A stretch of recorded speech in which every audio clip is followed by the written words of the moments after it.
காவியம் நாவல் ஸ்டோரியை மிஸ் பண்ணாம பார்க்கிறதுக்கு சேனலை சப்ஸ்கிரைப் பண்ணி பக்கத்துல இருக்க பெல் பட்டனை பிரஸ் பண்ணிக்கோங்க. விடிந்தும் விடியாமல் இருக்க வானமும் மந்தத்தன்மையுடன் இருந்தது.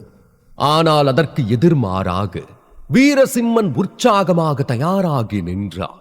இரவு முழுவதும் தூங்காமல் இருந்தாலும் கூட புத்துணர்வாக இருந்தவன் முகம் புதுப்பொலிவுடன் இருந்தது. அப்போது ஒரு வீரன் வந்து வீரசிம்மனின் கைகளில் விலங்குகளை பூட்டி வெளியே அழைத்து சென்றார். வீரசிம்மன் வழக்கம் போல் மைதானத்திற்கு செல்கிறோம் என உற்சாகமாக கிளம்பினார். ஆனால் அப்படி வீரர்களின் பின்னால் நடந்து செல்லும் போதுதான் வீரசிம்மன் தான் நடந்து செல்லும் பாதை வழக்கமான பாதையிலிருந்து வேறுபட்டது என்று உணர்ந்தார். வீரர்கள் பயிற்சி மைதானத்திற்கு பதிலாக வேறு எங்கோ அழைத்து சென்று கொண்டிருப்பது புரிந்தது. இதனால் வீரசிம்மன் சுற்றி பார்த்து செல்லும் பாதையை நினைவுபடுத்த முயன்றார். வீரர்கள் அரண்மனையின் உட்புற பகுதியை தாண்டி அவனை அரண்மனையின் பின்புற பகுதிக்கு அழைத்து சென்று கொண்டிருந்தனர். வீரசிம்மன் உடனடியாக புருவங்களை சுருக்கினான். அவனது முகத்திலும் குழப்பம் தோன்றியது.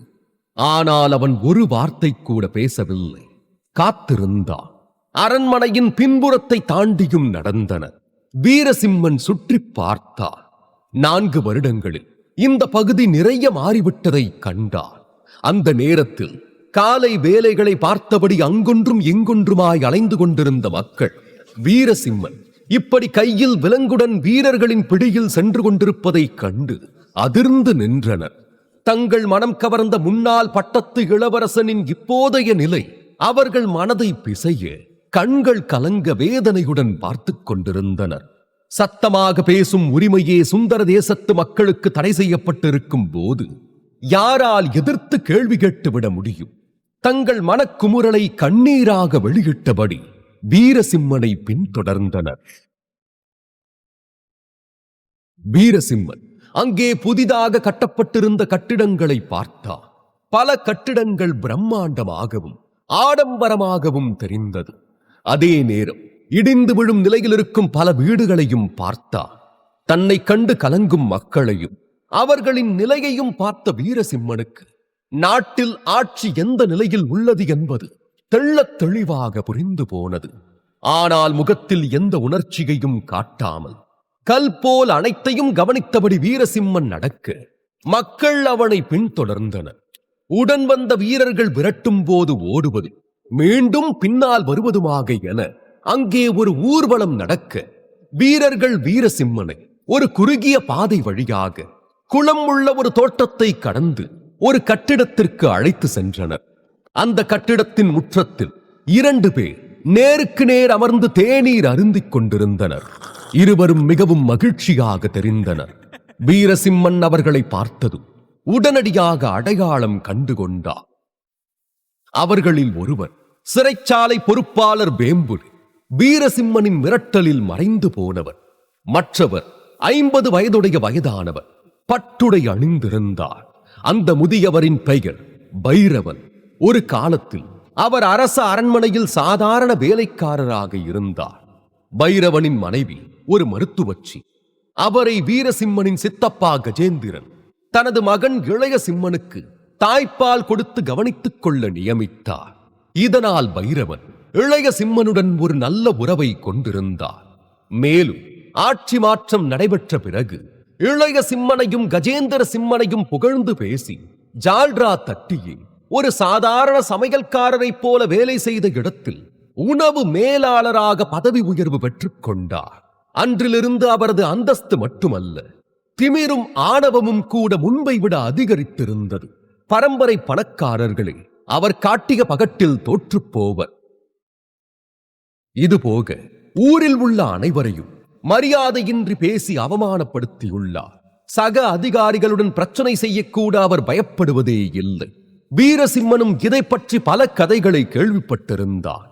அனைத்தும் இளைய சிம்மன் இவர் பக்கம் நிற்கும் தைரியமே என அவனுக்கு புரிந்தது. வீரசிம்மன் முற்றத்திற்குள் நுழையும் போது வேம்புலி பைரவனின் வீட்டை பார்த்து வாயை பிளந்தபடி, பைரவாண்ணா, உங்க வீடு ரொம்பவே அழகா இருக்கு. இளவரசர் இளைய சிம்மன் உங்களை ரொம்பவே நம்புறாரு போலையே என்றான். நம்புறதா? நான் அவருக்கு வலது கை மாதிரி, என் மனைவி அவருக்கு சொந்த தாய் மாதிரி.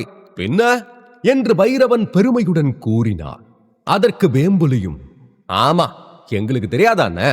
அப்படின்னா நான் யூகிச்சது சரிதானே?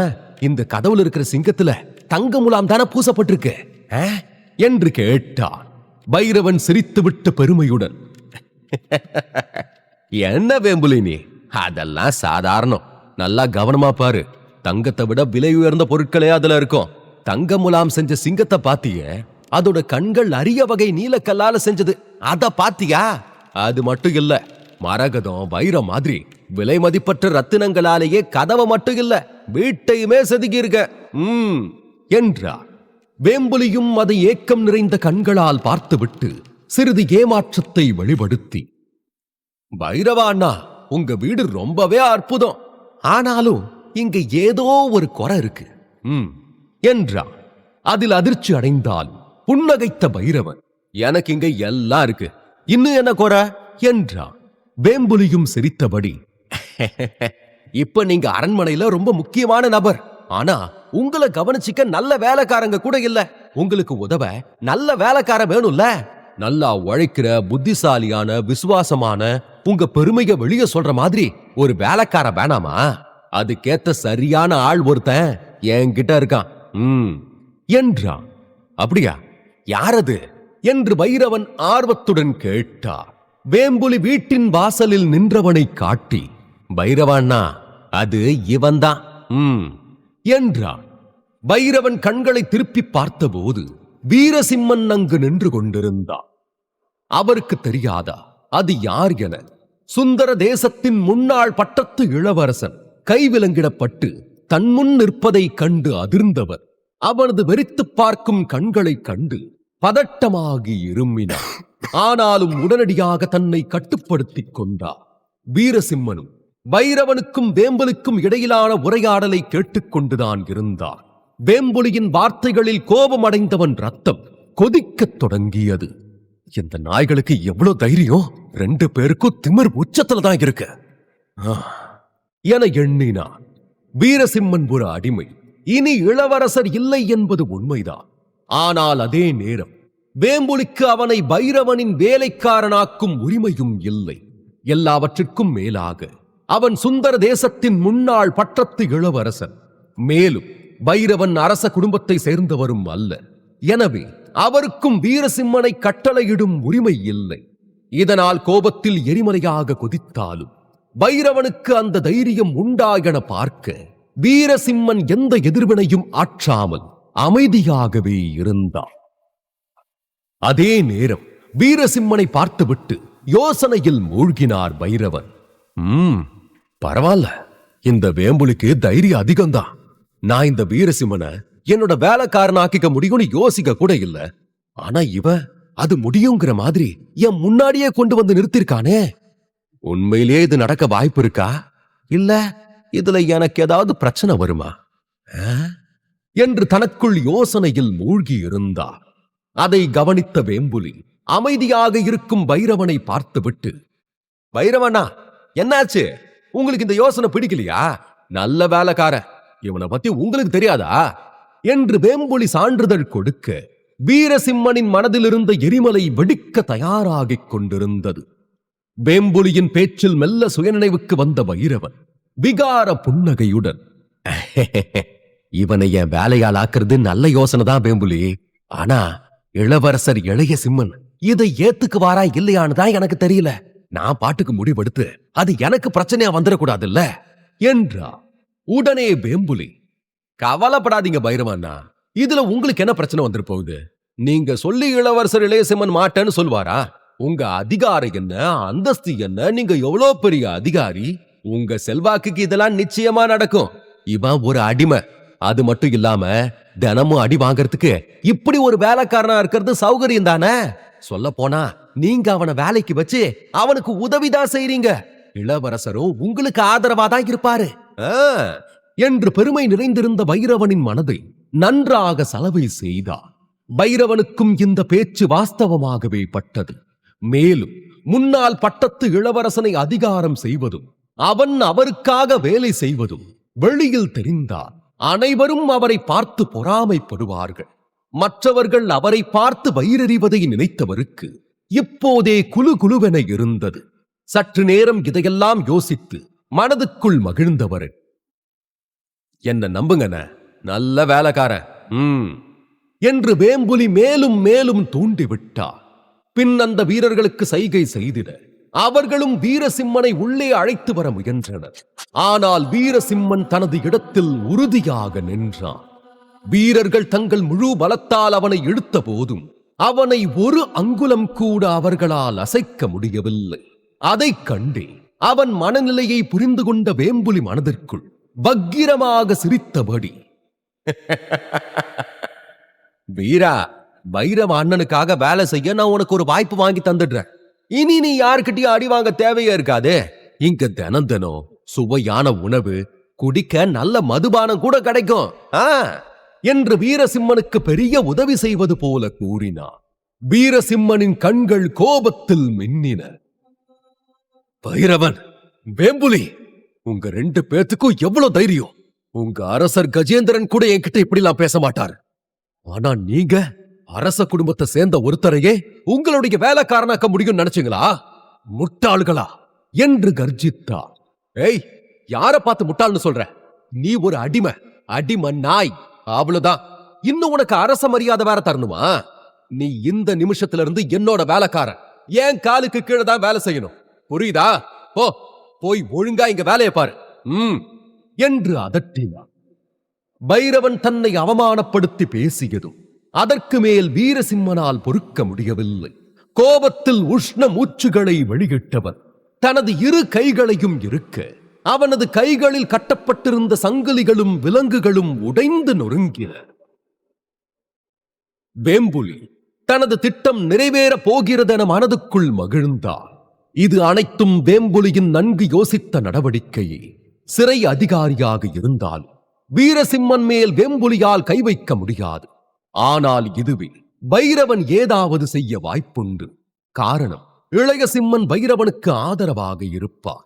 மேலும் ஒரு அடிமை ஒரு அதிகாரியை எதிர்க்கும் போது அந்த அதிகாரி, அதுவும் பைரவன் போன்ற திமிர் பிடித்த அதிகாரி, சும்மா இருக்க மாட்டாரே. அதற்காகவே இருவரையும் கோர்த்துவிட எண்ணியவர் சரியாக அதற்கேற்ற காய்களை நகர்த்தி இப்போது நெருப்பையும் பற்ற வைத்து விட்டார். அவன் எண்ணியது போலவே வீரசிம்மன் கோபத்துடன் தாக்க வருவதைக் கண்ட பைரவன், வீரா, இப்ப நீ வெறும் ஒரு அடிமை, அது நினைவிருக்கா இல்லையா? நீ அரச குடும்பத்திலிருந்து வெளியேற்றப்பட்டுட்ட, உன்னோட அடையாளம் பறிக்கப்பட்டுடுச்சு.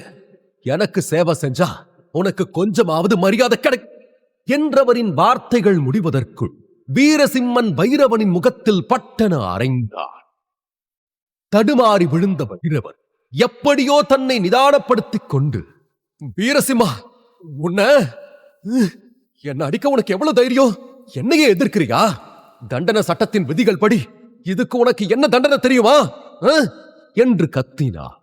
வீரசிம்மன் கேலியாக சிரித்தபடி அவரை நோக்கி அடியெடுத்து வைத்தார்.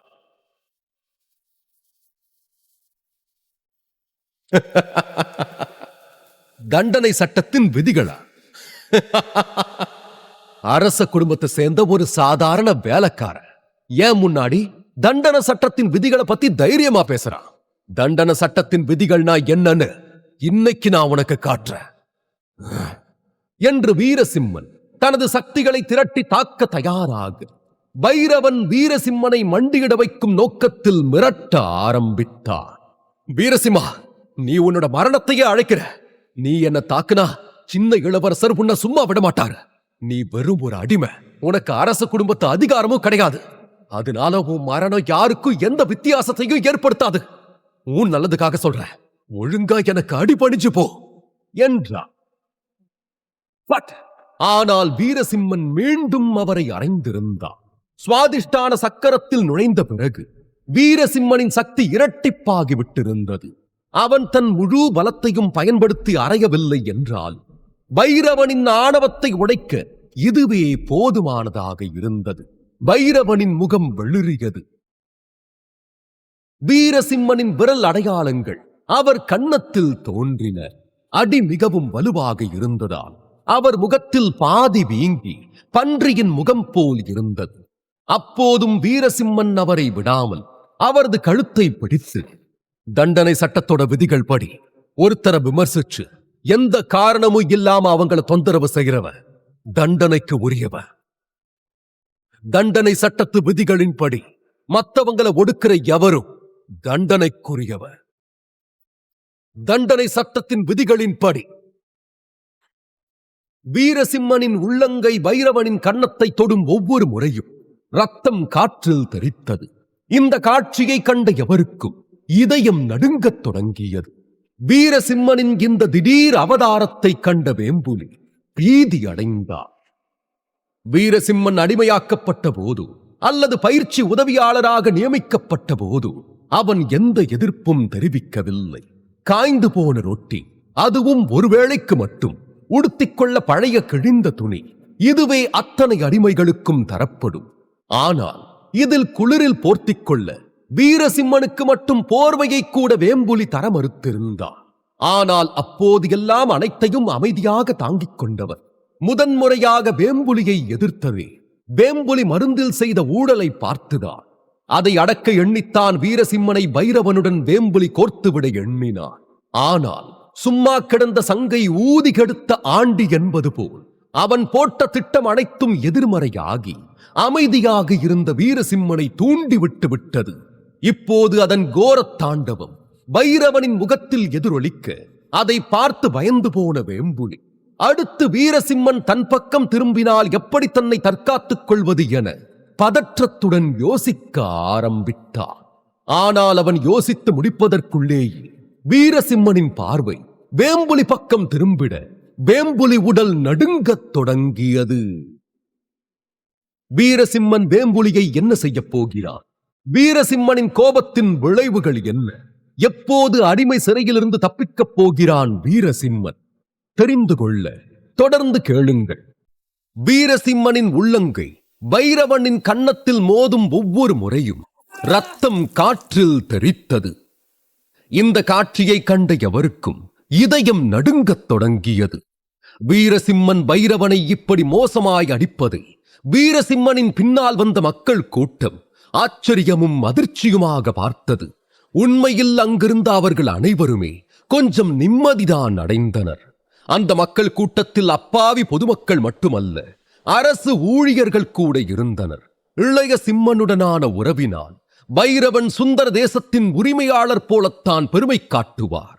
பாரபட்சமில்லாமல் அனைவரிடமும் தவறாகவே நடந்து கொள்வார். இதனால் அவரை இந்த நிலையில் பார்த்ததில் அந்த மக்கள் அனைவருமே மிகவும் மகிழ்ச்சி அடைந்தனர்.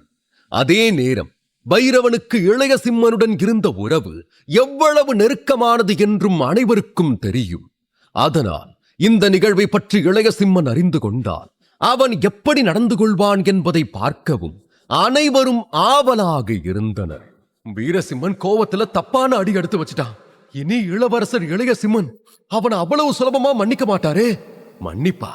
எனக்கு தெரிஞ்சு அவரு வீரசிம்மனை கொன்னுடுவாரு. ஆஹா, எவ்வளவு கண்கொள்ளா காட்சியா இருக்கு. இவனுக்கெல்லாம் இது பத்தாது, மார்கை மார்கால் வாங்கணும். கொஞ்ச நஞ்ச ஆட்டமா போட்டான் பாவி பைய. இன்னும் 4 சேர்த்து கொடுங்க இளவரசே. அடடடடடடா, இளவரசர் வீரசிம்மன்னா சும்மாவா? சிங்கத்தை கூண்டுல அடைச்சு வச்சா அது முயலா மாறிடுமா? இல்ல கழுதைக்கு கிரீடம் வச்சா அது காட்டுக்கு ராஜாவாயிடுமா? நம்ம இளவரசர் கால் தூசிக்கு வருவானுங்களா? அந்த உதய சிம்மனும் இளைய சிம்மனும்.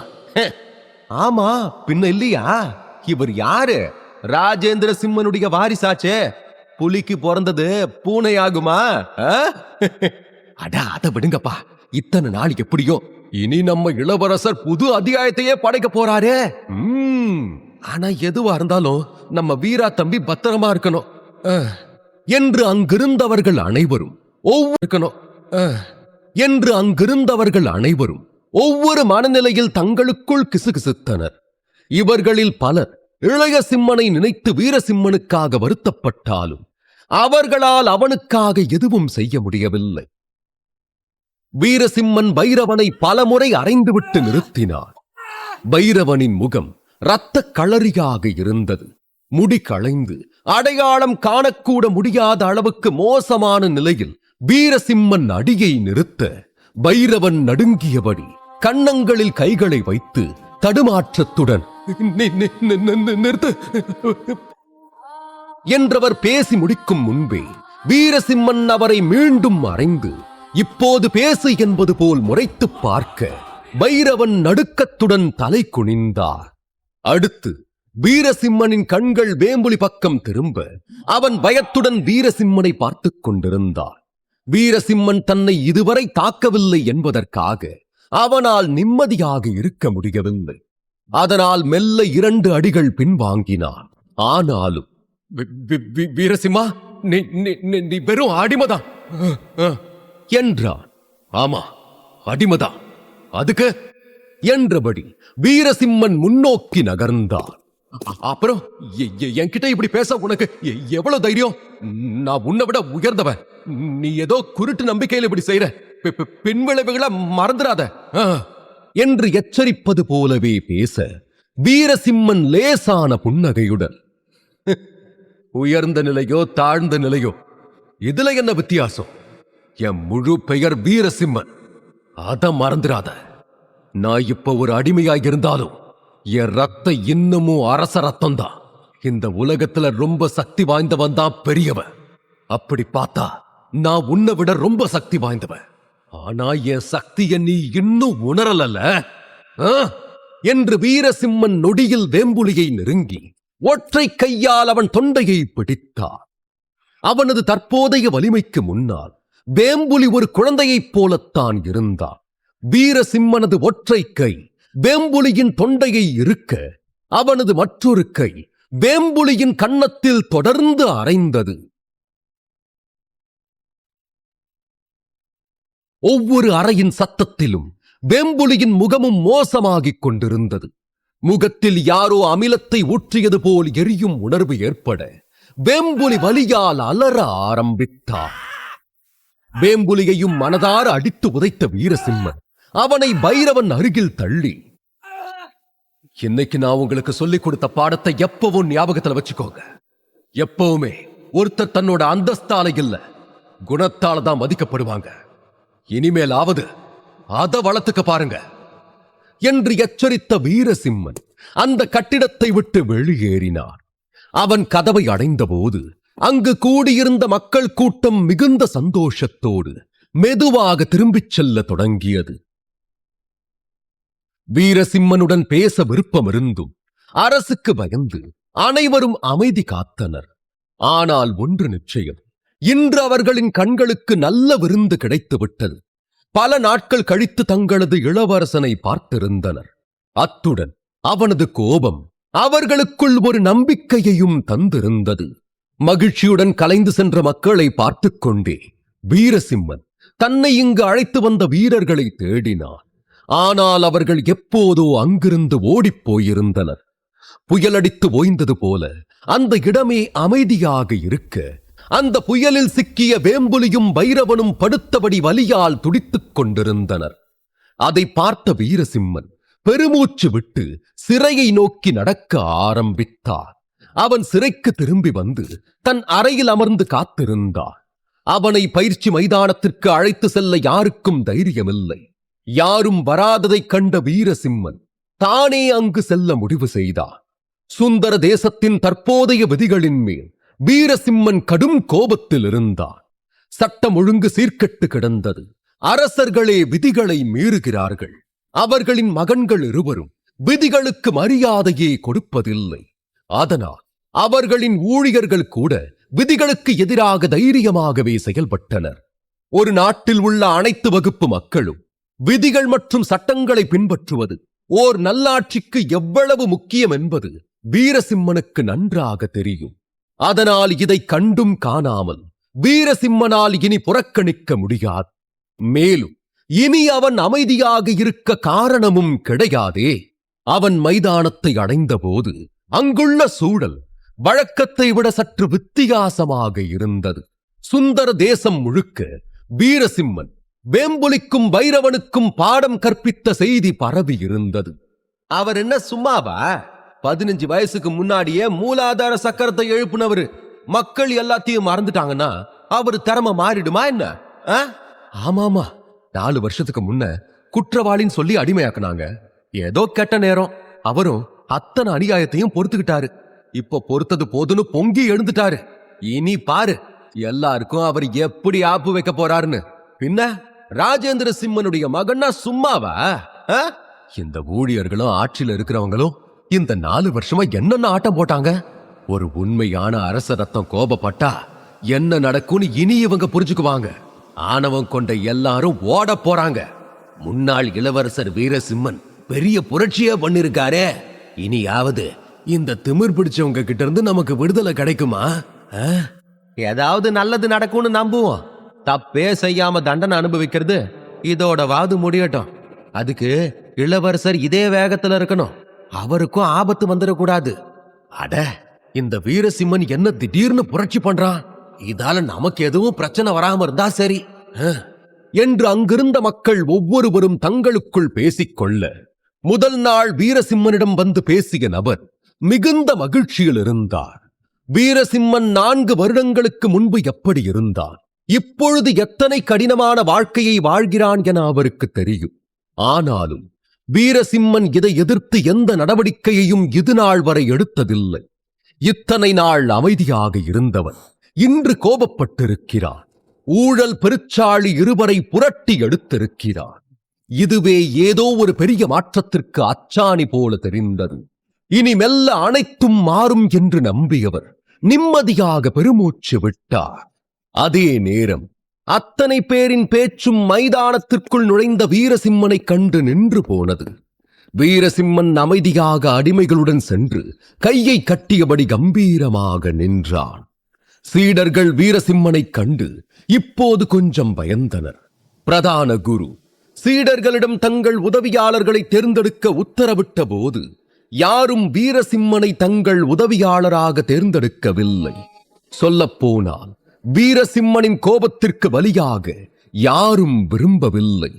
வீரசிம்மனுக்கும் நடப்பது புரிந்தது.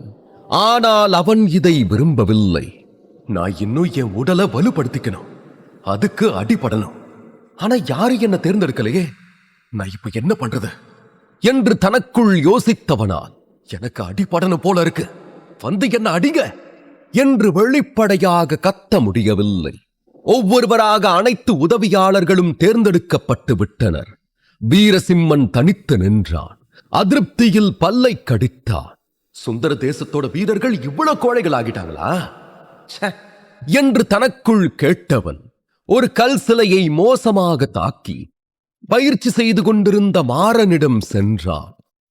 மாறன், இந்த கல் சிலை அடிக்கிறதுனால எந்த பயனும் இல்லை. அது உனக்கு பெரிய பலனை தராது. நீ பயிற்சி செய்ய நான் உதவுறேன், வா என்றான்.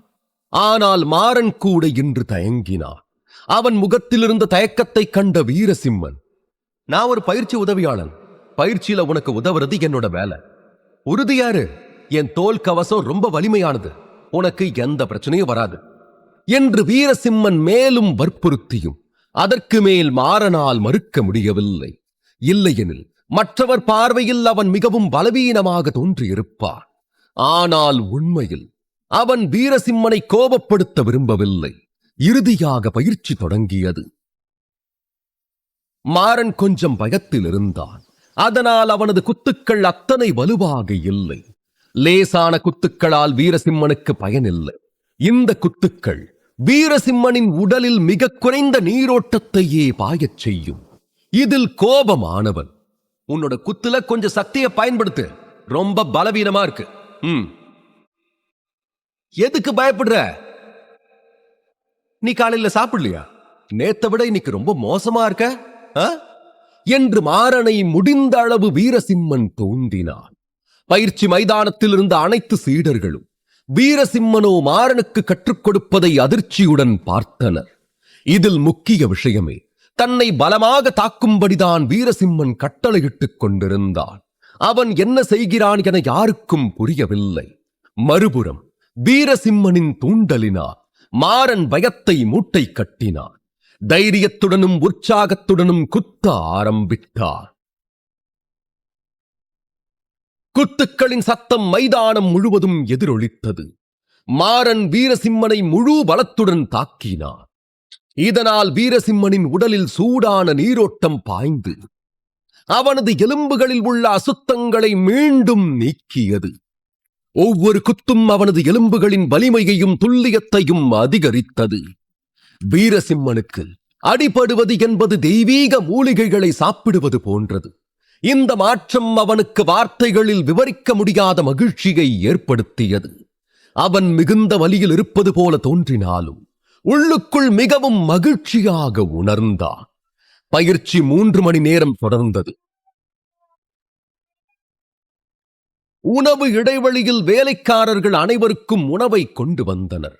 சீடர்கள் ஆடம்பரமான உணவுகளையும் உதவியாளர்கள் உலர்ந்த ரொட்டிகளையும் சாப்பிட வேண்டியிருந்தது. 3 மணி நேர பயிற்சியில் வீரசிம்மனும் மிகவும் பசியில் இருந்தான். காய்ந்து போன ரொட்டியை பார்த்தவன் எந்த புகாரும் செய்யவில்லை. அமைதியாக சாப்பிடத் தொடங்கிய போது திடீரென்று அவன் கண்களுக்கு முன்னால் ஒரு வெள்ளித்தட்டும் சுவையான உணவும் வைக்கப்பட்டது.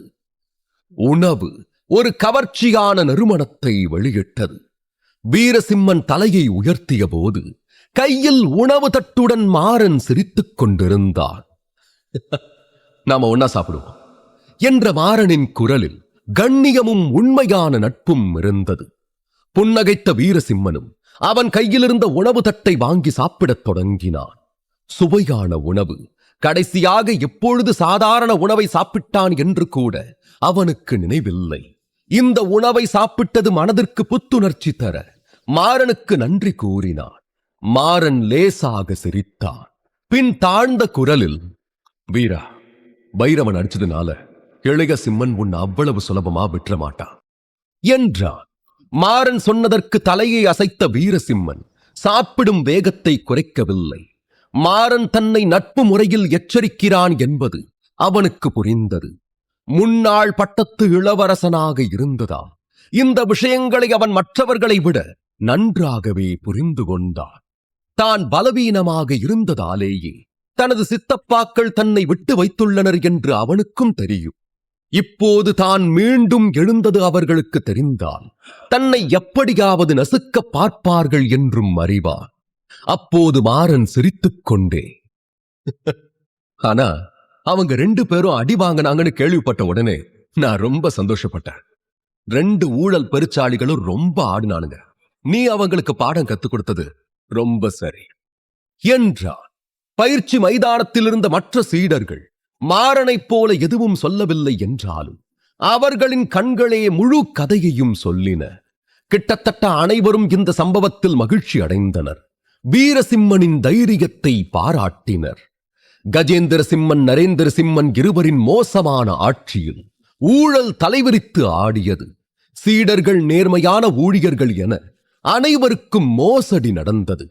அரச குடும்பத்தை சேராத மக்களும் மோசமாக நடத்தப்பட்டனர். அனைத்து வசதிகளும் வளங்களும் இளவரசர்களுக்கும் அவர்களின் ஜால்ராக்களுக்கும் செலவிடப்பட்டன. வரிசுமை மக்களின் கழுத்தை நெரித்தது. மக்கள் அரசர் ராஜேந்திர சிம்மனின் ஆட்சியை எண்ணி ஏங்கினர். அவர் ஆட்சியில் விதிகள் கடுமையாக இருந்தாலும் யாருக்கும் அநீதி நடந்ததில்லை. ஆனால் இப்போது அநீதி மட்டுமே நடந்தது. ஆனாலும் மக்கள் ஒருபோதும் கிளர்ச்சி செய்ய துணியவில்லை. அப்படி செய்தால் தண்டிக்கப்படுவது மட்டுமல்லாமல் பெரும் இழப்புகளை சந்திக்க நேரிடும் என்று பயந்தனர். வீரசிம்மன் பெருமூச்சு விட்டார். சுந்தர தேசத்தை ஏன் நாசம் பண்ணிக்கிட்டு இருக்காங்க? எனக்கு மட்டும் வாய்ப்பு கிடைக்கட்டும். சுந்தர தேசத்தோட அத்தனை குற்றவாளிகளுக்கும் நான் யாருன்னு காட்டுறேன் என்று தனக்குள் சொல்லிக் கொண்டான். அவன் கண்களில் உறுதி தெரிந்தது. அதே நேரம் அரண்மனையில் ஒரு ஆடம்பரமான அறையில் மூக்கு மற்றும் கண்கள் மட்டும் தெரியும் வகையில் தனது முகத்தையும் தலையையும் பல அடுக்கு துணிகளால் வீரசிம்மன் உருவாக்கிய காயங்களை சுற்றிக் கொண்டு இளைய சிம்மன் முன்னால் மண்டியிட்டிருந்த பைரவன் வேதனையான குரலில், இளவரசே, நீங்க தான் எனக்கு நீதி வழங்கணும் என்று கெஞ்சிக் கொண்டிருந்தார். இளைய சிம்மன் வீராவை தண்டிப்பானா? வீரா எப்படி துரோகிகளை பழி தீர்க்கப் போகிறான்? தெரிந்து கொள்ள தொடர்ந்து கேளுங்கள். அரண்மனையில் ஒரு ஆடம்பரமான அறையில் மூக்கு மற்றும் கண்கள் மட்டும் தெரியும் வகையில் தனது முகத்தையும் தலையையும் பல அடுக்கு துணிகளால் சுற்றிக் கொண்டு இளைய சிம்மன் முன்னால் மண்டியிட்டிருந்த பைரவன் வேதனையான குரலில், இளவரசே, நீங்க தான் எனக்கு நீதி தரணும் என்று கெஞ்சினார். அவருக்கு முன்னால் ஆடம்பர உடையில் அமர்ந்திருந்த சுந்தர தேசத்தின் இளைய இளவரசன் இளைய சிம்மனின் முகத்தில் திமிரும் ஆணவமும் போட்டி போட்டுக் கொண்டிருந்தது. வீரசிம்மனின் அதே வயதுதான் இவனுக்கும். தந்தைகளுக்கு தப்பாமல் வந்து பிறந்தவர்கள்தான் இவனும் உதயசிம்மனும். நாற்காலியில் அமர்ந்திருந்த இளைய சிம்மன் தலையை முன்னோக்கி சாய்த்து பைரவனின் அருகில் வந்து புன்னகையுடன், வீரசிம்மன, உங்களுடைய வேலைக்காரனா ஆசைப்பட்டதா கேள்விப்பட்டனே என்றார். பைரவன் வேகமாக தலையை ஆட்டினார். அச்சோ இளவரசே, அது அது உண்மையில்லை என்று மறுக்க பார்த்தார். இளைய சிம்மன் பைரவனின் வாதங்களையோ விளக்கங்களையோ கேட்கவில்லை. மாறாக சிரித்தபடி, இங்க பாருங்க, வீரசிம்மன் ஒரு அடிமையா சிறையில் அடைக்கப்பட்டிருக்கலாம். ஆனா அவ இன்னும் அரச வாரிசு, முன்னாள் பட்டத்து இளவரசனும் கூட. அதனால அந்த எண்ணத்தை குழி தோண்டி புதைச்சிருங்க. அவனை என்னோட வேலைக்காரனா ஆக்கணுங்கிறதே சாத்தியமில்லாத ஒண்ணு. இதுல எந்த தைரியத்துல இப்படி ஒரு முட்டாள்தனத்தை செஞ்சீங்க?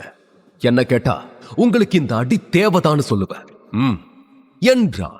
பைரவன் உடனே தனது கைகளை கூப்பினார். இளவரசே, நான் என் தப்ப ஒத்துக்கிறேன். ஆனா நீங்க தான் எனக்காக நியாயம் கேட்கணும். எப்படி அடிச்சிருக்கான்னு பாருங்களேன் என்றவர் அப்பாவி போலவே நடித்தார். அதே நேரத்தில் தந்திரமாக தனது கையால் ஒருவரை அருகே வரும்படி சைகை செய்தார். உடனே சுமார் 40 வயதுடைய ஒரு பெண் எதுவும் பேசாமல் பைரவனை நோக்கி வந்து அவருக்கு அருகில் மண்டியிட்டார். இந்த நடுத்தர வயது பெண் பைரவனின் மனைவி மற்றும் இளைய சிம்மனின் வளர்ப்பு தாய் ரங்கம்மா. அவர்தான் இளைய சிம்மனை சிறு வயதிலிருந்தே கவனித்து வந்தார். மிகச் சிறிய வயதிலேயே தாயை இழந்த இளைய சிம்மனுக்கு தாயன்பு கிடைத்ததே இவரிடமிருந்துதான். அதனால் அவருடனான நெருக்கம் இளைய சிம்மனுக்கு அதிகமே.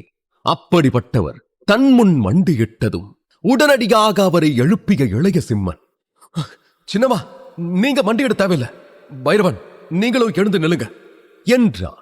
இதை கேட்டதும் பைரவன் குரல் நடுங்க, இளவரசே, அப்போ நீங்க சம்மதிக்கிறீங்களா?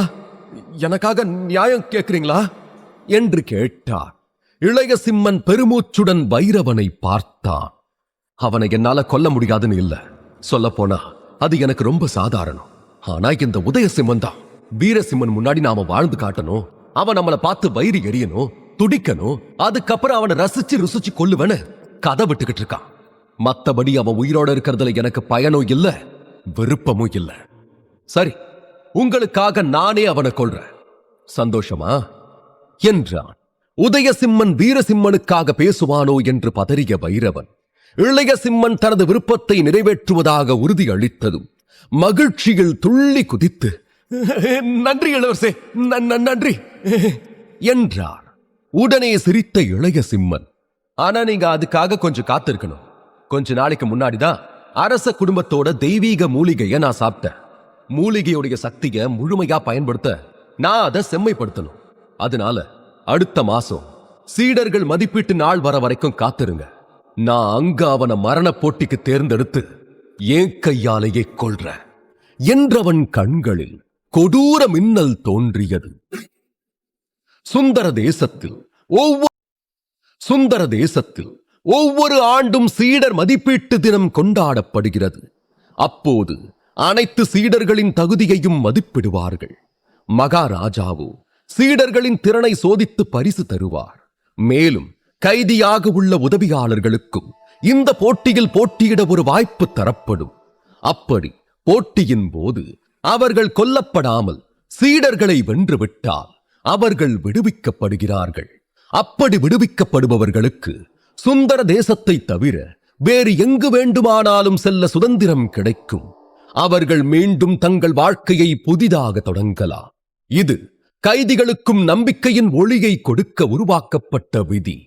ஆனால் வெற்றி பெற்றால் விடுதலை கிடைப்பது போல, தோல்வியுற்றால் அந்த அடிமைகளுக்கு கிடைப்பது மரணம் மட்டுமே.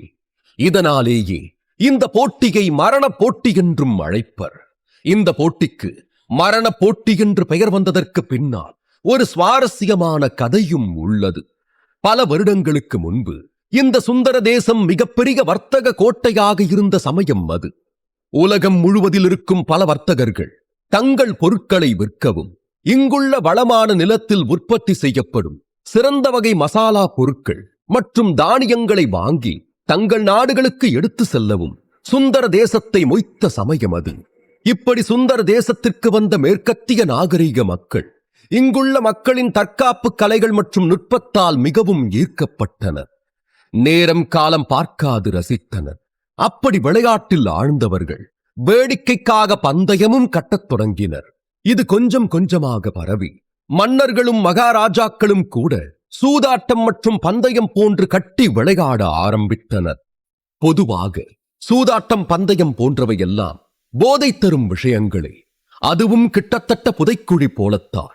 தோற்றாலும் சரி ஜெயித்தாலும் சரி இன்னும் இன்னும் என அதிலேயேதான் மூழ்குவார்களே தவிர வெளியேறும் வழியை யோசிக்க மாட்டார்கள். பெரிய பெரிய ராஜாக்களாலேயே அதை சமாளிக்க முடியாத போது சாமானிய மக்கள் எப்படி அதிலிருந்து தப்பிக்க முடியும்? அதனால் வேடிக்கை பார்க்க வந்த மக்களும் கூட இதை பார்த்து பந்தயம் கட்டத் தொடங்கினர். சண்டையிடும் அடிமைகளில் எந்த அடிமை வெற்றி பெறுவான் என்று தங்களுக்குள் பந்தயம் கட்டி வேடிக்கையாக அதில் குளிர் காய்ந்தனர்.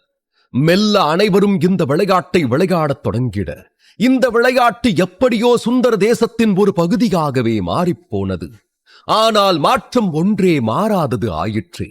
இந்த விளையாட்டும் யாரும் எதிர்பாராத வகையில் வன்முறை வடிவத்தை எடுக்கத் தொடங்கியது. பொழுதுபோக்கு அதிகார விளையாட்டாக மாறியது. பணம் உள்ளே நுழைந்தது. இது ஒரு வகையில் மரியாதை, கௌரவம், அந்தஸ்து சம்பந்தப்பட்டதாக பரிமாணம் எடுத்து விளையாட்டே ஆக்ரோஷமாக மாறிப்போனது. மக்களே தங்களை எதிர்க்கும் அடிமையை கொல்லும்படி கட்டளையிடும் அளவுக்கு உக்கிரமாக மாறினர். விளையாட்டு மைதானம் இரத்த சகதியாகாமல் மக்களது மோகம் குறைய மறுத்தது. இப்படியே விளையாட்டு போட்டி மரண போட்டியாக அறிவிக்கப்பட்டது. மக்களின் வக்கிரம் வெளிப்பட்ட இந்த மரண போராட்டம் மேற்கத்திய வணிகர்களால் எல்லா இடங்களுக்கும் பரவத் தொடங்கியது.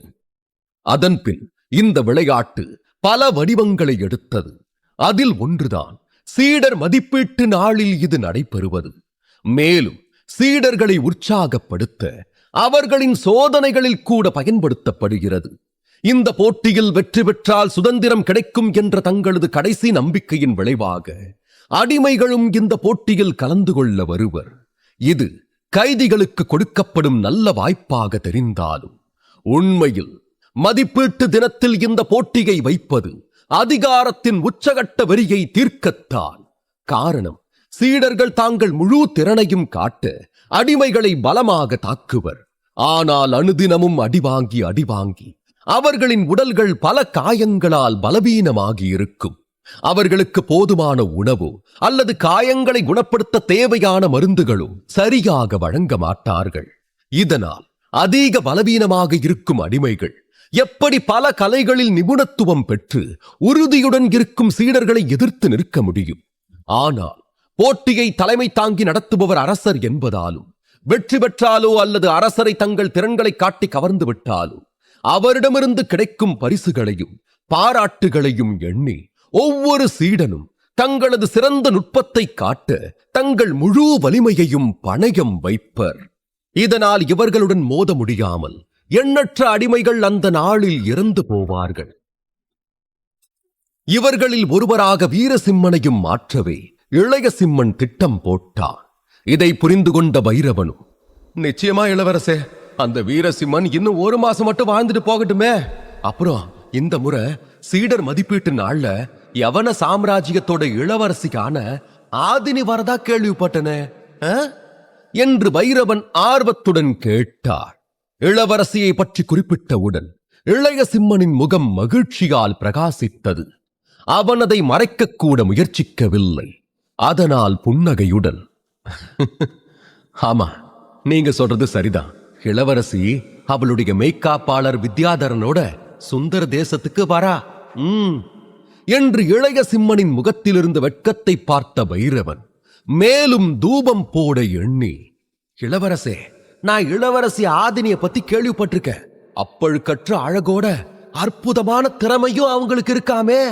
அவங்க உங்களை கல்யாணம் செஞ்சுக்கிட்டா நீங்க முழு சுந்தர தேசத்திலையும் ரொம்ப சக்தி வாய்ந்த நபரா மாறிடுவீங்க என்று பெருமை பேசினார். பைரவனின் இந்த வார்த்தைகள் இளைய சிம்மனின் மனதில் மறைந்திருந்த ஆசையை வெளிப்படுத்தின.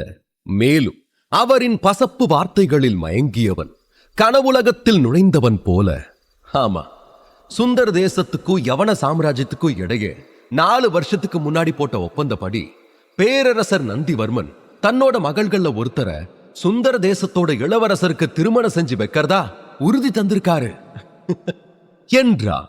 இளைய சிம்மனின் வார்த்தைகளை கேட்ட பைரவன் முகத்தில் ஒரு போலி ஆச்சரியத்துடன், அப்ப அந்த வதந்திகள் எல்லாமே உண்மைதான். அந்த துரோகி ராஜேந்திர சிம்மன் நம்ம ஆயிரக்கணக்கான வீரர்களை கொன்னதாவும் இத மகாராஜாக்கள் நரேந்திர சிம்மனும் கஜேந்திர சிம்மனும் நிரூபிச்சு பேரரசர் நந்திவர்மனோட ஒரு ஒப்பந்தம் போட்டு அது கூடவே இளவரசியோட திருமணத்துக்காக அவர்கிட்ட இருந்து வாக்குறுதி பெற்றதாவும் கேள்விப்பட்டேன் என்றார். ஆமா, அதுவும் முழுக்க உண்மைதான்.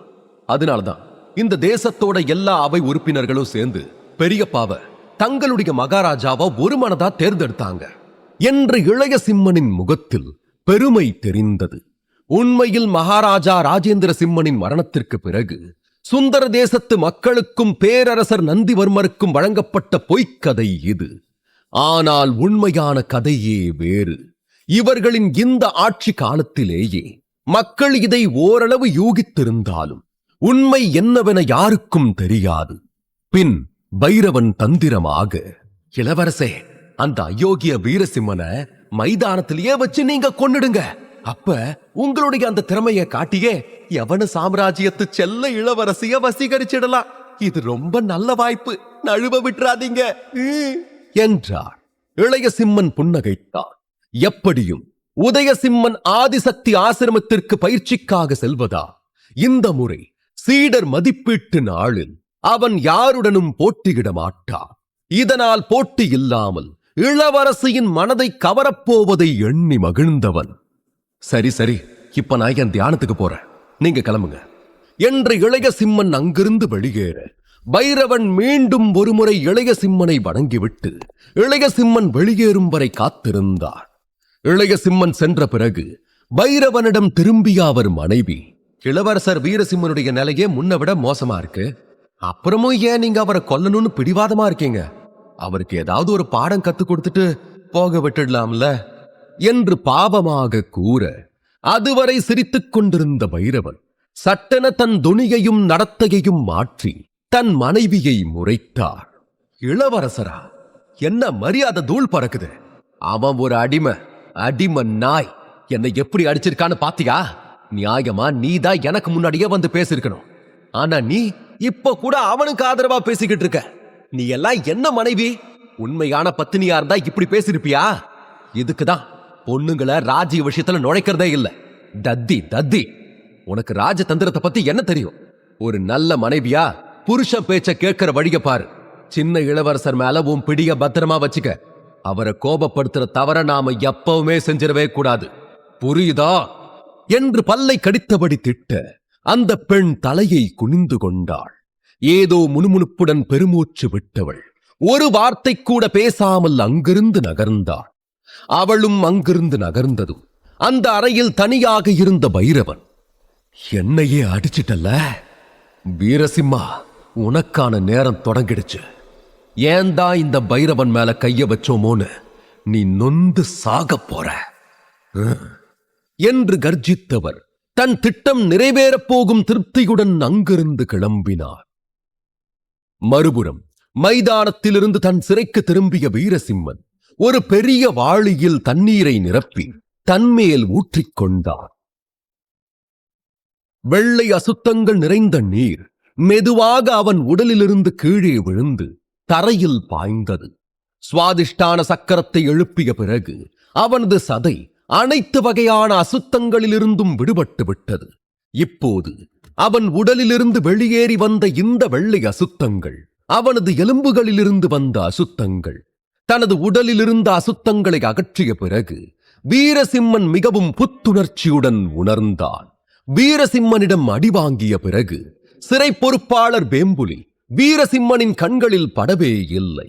வீரசிம்மனுக்கும் அவனை போன்ற கோழையை மீண்டும் அடிக்க விருப்பமில்லை. மேலும் அந்த துரோகியை பார்க்காமல் இருப்பதே நல்லது என்று நினைத்து நிம்மதியாக உணர்ந்தான். அன்றைய இரவு வீரசிம்மன் தியானத்தில் ஆழ்ந்து அமர்ந்தான். அவனது சதை அசுத்தங்களிலிருந்து விடுபட்டிருந்தாலும் அவனது எலும்புகளிலிருந்து வெளியேறும் அசுத்தங்களை சுத்திகரிக்க அதிக ஆற்றல் தேவைப்பட்டது. அது மட்டுமின்றி இளைய சிம்மன் அவனை கொல்ல திட்டமிட்டதா எதிர்கால சவால்களுக்கு தன்னை தயார்படுத்திக் கொள்ள வேண்டிய அவசியமும் அவனுக்கு இருந்தது. அவனது மனமும் உடலும் கடுமையான சோதனைகளுக்கு தயாராக இருந்தன. அந்த அமைதியான இருட்டில் அவனது உறுதி மேலும் வலுப்பெற்றது. வீரா புதிய சவால்களை எதிர்கொள்ள தயாரானான். இந்நிலையில் பைரவனின் திட்டம் பலிக்குமா? இளைய சிம்மன் வீராவை கொல்வானா? தெரிந்து கொள்ள தொடர்ந்து கேளுங்கள். மைதானத்திலிருந்து சிறைக்கு வந்ததும் குளிக்கத் தொடங்கிய வீரசிம்மன் தன் உடலிலிருந்து வெளியேறிய வெள்ளை அசுத்தங்களை பார்த்தான். சுவாதிஷ்டான சக்கரத்தை எழுப்பிய பிறகு அவனது எலும்பில் உள்ள அசுத்தங்கள் நீங்கிக் கொண்டிருந்தது.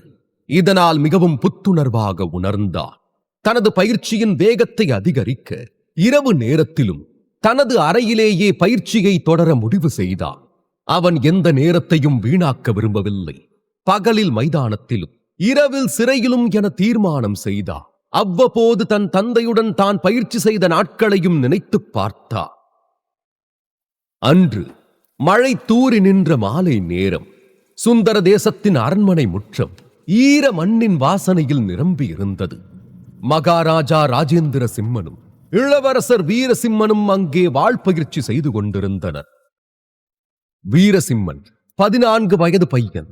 ஆனால் அவனது கையில் இருந்த வாள் அவனது வயதுக்கு மீறிய கனத்தை கொண்டிருந்தது. இருந்தாலும் அந்த வாளை அவன் கையாளும் விதம் ஒரு தேர்ந்த வீரனுக்கு சற்றும் குறைவில்லை. அப்பா, உங்க வாள் ரொம்ப வேகமா வருது என்று வீரசிம்மன் மூச்சு வாங்கச் சொன்னான். ராஜேந்திர சிம்மன் சிரித்துக் கொண்டே, வேகம்தான் ஒரு போர் வீரனுக்கு ரொம்ப முக்கியமானது வீரா. ஆனா அதை விட முக்கியம் உன் மூளையுடைய வேகம். உன் எதிராளி அடுத்ததா என்ன செய்வான்னு நீதான் கணிக்கணும் என்றார். வீரசிம்மனின் வாள் மின்னல் வேகத்தில் சுழன்றது. அவன் தந்தையின் வாளை தடுத்து உடனே ஒரு எதிர்த்தாக்குதல் தொடுத்தார். ராஜேந்திர சிம்மன் லேசாக பின்வாங்கி, ரொம்பவே சிறப்பா இருக்கு வீரா. உன்னோட வேகம் என்னையே வியக்க வைக்குது. நான் உனக்கு கத்து கொடுத்தது என்னவோ கொஞ்சம்தான். ஆனா நீ அதை உள்வாங்கி ஒரு தேர்ந்த போர் வீரனா திருப்பி தாக்குறதா பெரிய விஷயம் என்று பெருமையாக சொன்னார். எல்லாம் நீங்க சொல்லி தந்ததை வச்சுதான்ப்பா. நீங்க தானே என்னோட குரு. குருவ மிஞ்சிய சிஷ்யன்னு குரு கிட்ட பேர் வாங்க வேணாமா என்று வீரசிம்மன் சிரித்தான். பேர் வாங்கினா மட்டும் போதாது வீரா. நீ இந்த வாழ சகல வித்தைகளையும் தேர்ச்சி பெறும் போது நான் உனக்கு ஒரு பரிசு தருவேன். அது உனக்கு ரொம்ப உபயோகமா இருக்கும் என்று ராஜேந்திர சிம்மன் சொல்ல, நான் நிச்சயமா அந்த பரிசை வாங்குவேன்பா. கூடிய சீக்கிரத்துல நீங்களே அதை எனக்கு தருவீங்க, வேணா பாருங்க என்று வீரசிம்மனும் நம்பிக்கை தந்தார். ராஜேந்திர சிம்மன் மகனை அழைத்துக் கொண்டார். அந்த நம்பிக்கை எனக்கும் இருக்கு வீரா. உன்னை நினைச்சு நான் ரொம்ப பெருமைப்படுறேன். நீ என் மகன் மட்டும் இல்ல, இந்த சுந்தர தேசத்தோட எதிர்காலம். நீ சாதாரணமா ஒரு வீரனா மட்டும் இருக்காம இந்த மக்களுடைய காவலனா இருக்கணும். உன்னோட கையில இருக்கிற இந்த வாழ்தான் இந்த மக்களை காக்க போகுது. இனி உன்னோட ஒவ்வொரு சிந்தனையும் இந்த மக்களுடைய பாதுகாப்பை பத்தி மட்டும்தான் இருக்கணும் என்று நெகிழ்ச்சியோடு சொன்னார்.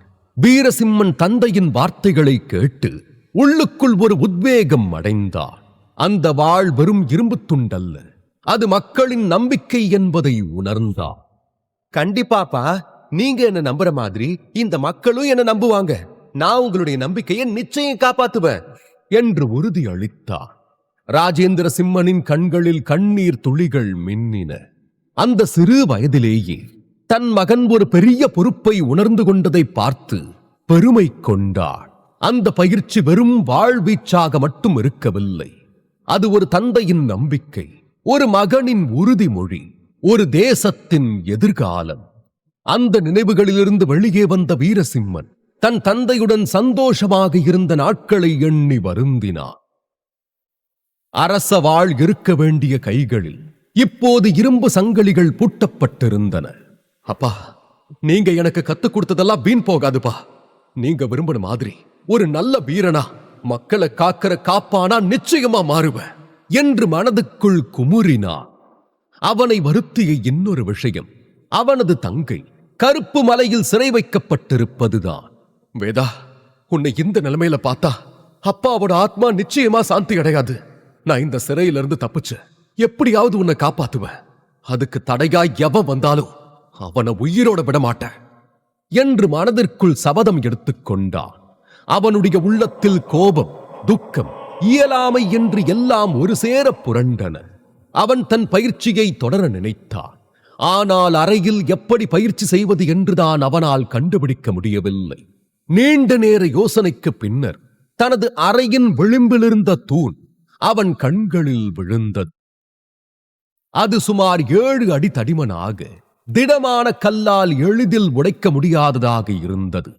சற்று நேரம் அதை கவனித்தவன் தனது படுக்கையையும் போர்வையையும் எடுத்து தூணை சுற்றி கட்டினான். இனி அவன் தனது முழு பலத்தையும் பயன்படுத்தினாலும் அந்த அடியின் பெரும்பகுதி தடிமனான கல் தூணுக்கு செல்லாமல் தடுக்கப்பட்டுவிடும். மேலும் அதன் மீதுள்ள படுக்கை அடியின் ஓசையை குறைக்கும். இந்த வழியில் வீரசிம்மன் இங்கேயே ரகசியமாக யாருக்கும் தெரியாமல் பயிற்சி செய்ய முடியும். வீரசிம்மன் காளையின் 1000 குத்து நுட்பத்தை தான் பயிற்சி செய்தான். இது சுந்தர தேசத்தின் அரச குடும்பத்தினருக்கு மட்டுமே கற்றுத்தரப்படும் ஒரு பாரம்பரிய சக்தி வாய்ந்த தற்காப்பு நுட்பம். வெளியாட்களுக்கு கற்பிக்கப்படாத ஒரு ரகசிய நுட்பமும் கூட. பொதுவாக சுவாதிஷ்டான சக்கரத்தை எழுப்பிய பிறகு காளையின் 1000 குத்து நுட்பத்தில் தேர்ச்சி பெற முடியும். அதனாலேயே வீராவால் முன்பு முழுதாக தேர்ச்சி பெற முடியவில்லை. இப்போது ஓம் நமச்சிவாய் என்றபடி நீண்ட மூச்சை எடுத்து விட்டவன் காளையின் 1000 குத்து 5வது நிலை என்று கத்தி தாக்கினார். Boom boom boom boom boom boom boom. தூண் மீது 7 தொடர்ச்சியான குத்துக்களின் சத்தம் கேட்டது. காளையின் 1000 குத்து நுட்பத்தில் 5வது நிலை மிக உயர்ந்த நிலை. இந்த மட்டத்தில் தாக்குதல் சக்தி மிக உயர்ந்ததாக இருக்கும். 7 குத்தின் சத்தம் 7 அடிகளை குறிக்கும். அதாவது வீரசிம்மன் இந்த நுட்பத்தை அதன் முழு திறனுக்கும் பயன்படுத்தும் போது ஒரு குத்து எதிராளியை ஒரே நேரத்தில் 7 குத்துக்களின் தாக்கத்தை உணர வைக்கும். ஆனால் வீரசிம்மன் இன்னும் இந்த முடிவில் திருப்தி அடையவில்லை. காரணம், அவனது தந்தை அவனிடம் ஒருமுறை சொல்லி இருந்தார். அவன் சுவாதிஷ்டான சக்கரத்தை அடைந்தவுடன் அவனது தாக்குதல் சக்தி 8 குத்துக்களுக்கு சமமானதாக இருக்க வேண்டும் என்று. ஆனால் தற்போது அவன் 7 குத்துக்களை மட்டுமே அடைய முடிந்துள்ளது. உண்மையில் காளையின் 1000 குத்து நுட்பத்தில் 5வது நிலை பற்றி அவனது புரிதல் இன்னும் குறைவாகவே இருந்தது. இதனாலேயே சிறிது நேரம் குத்திய பிறகும் வீரசிம்மனால் 7 ஓசைகளை மட்டுமே எழுப்ப முடிந்தது. இதனால் விரக்தி அடைந்தவன், இது பத்தாது, நான் இன்னும் கடுமையா முயற்சி செய்யணும் என்றவன் படுக்கையை மீண்டும் குத்தினான். ஓசையை குறைக்கத்தான் படுக்கையை வைத்திருந்தான். ஆனால் ஒவ்வொரு குத்தும் இன்னும் உரத்த சத்தத்தை தான் எழுப்பியது.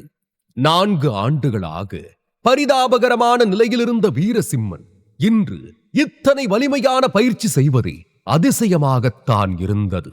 உண்மையில் சுவாதிஷ்டான சக்கரத்தை எழுப்பியதில் வீரசிம்மனின் வலிமை மிகவும் அதிகரித்து விட்டிருந்தது. தற்போதைய இளவரசனான உதயசிம்மன் ஏற்கனவே சுவாதிஷ்டான சக்கரத்தின் உச்சத்தை அடைந்திருந்தார்.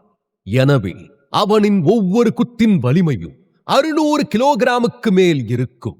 ஆனால் வீரசிம்மன் சுவாதிஷ்டான சக்கரத்தை அடைந்திருந்த போதும் அவன் அடித்த குத்துக்களின் சக்தி சுமார் 400 முதல் 500 விசை வரை மட்டுமே இருந்தது.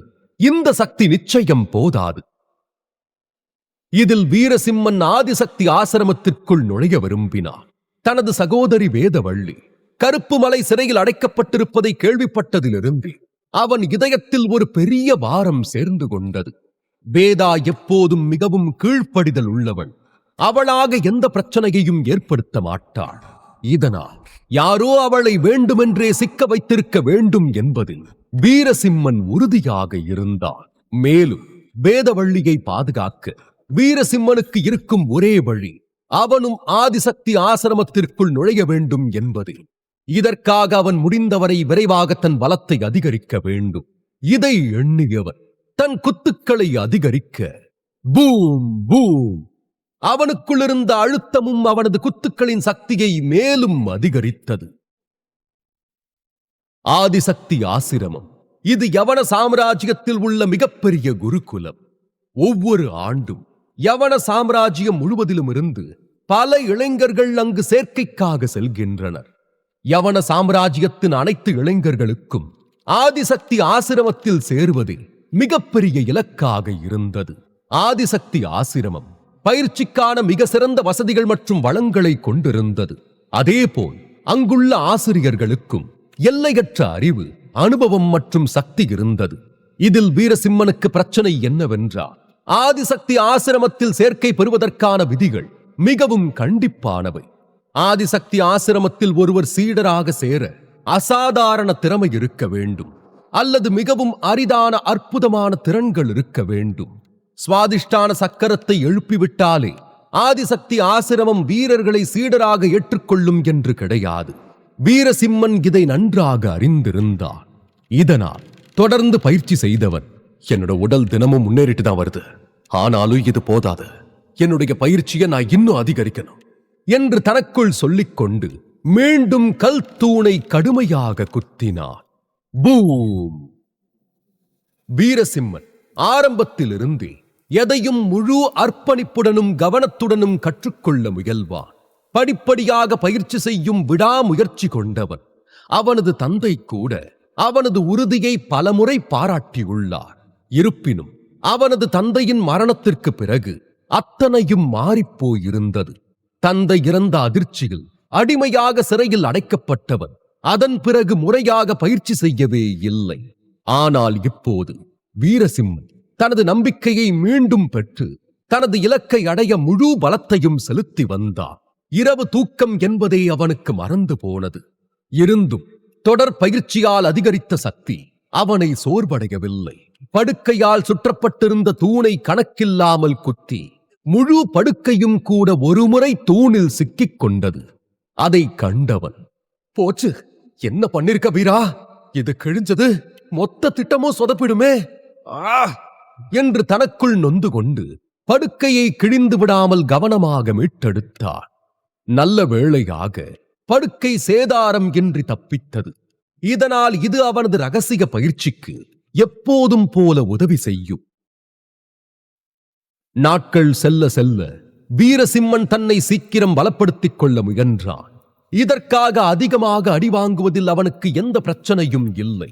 ஆனால் சுந்தர தேசத்தின் சீடர்களிடம் அடிபடுவதுதான் சிக்கலாக இருந்தது. இவ்வளவு அடிபட்ட பிறகும் ஒரு காயமும் இல்லாமல் மறுநாள் புத்துணர்வாக வீரசிம்மன் இருந்தால் அது சந்தேகத்திற்குரிய விஷயமாக மாறும். அனைவரின் கவனமும் அவன் மேல் படும்.